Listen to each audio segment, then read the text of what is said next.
Start. दोस्तों, मैं आपको एक कहानी सुनाऊंगी। सुनाए, ऊंची आवाज से सुनो। एक मोटा हाथी झुमके जिला मकड़ी के जाल में जाके वो फंसा। जाल को देख के वो डरा। दूसरे हाथी को इशारे से बुलाया, इधर आ, इधर आ, इधर आ, इधर आ।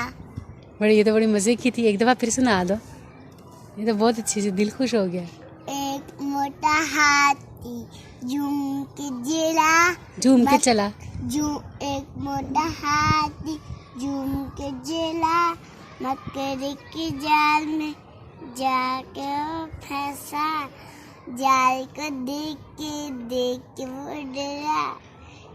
दूसरे हाथी को इशारे से बुलाया, इधर आ, इधर आ, इधर आ, इधर आ। आपको और पोएम्स आती हैं? बाकी मैंने याद नहीं की। आज एक ही सुनाओगी? हाँ। और नहीं कोई भी सुनाओगी? और मैंने याद नहीं की। मोटे हाथी वाली आपको पसंद है? हाँ।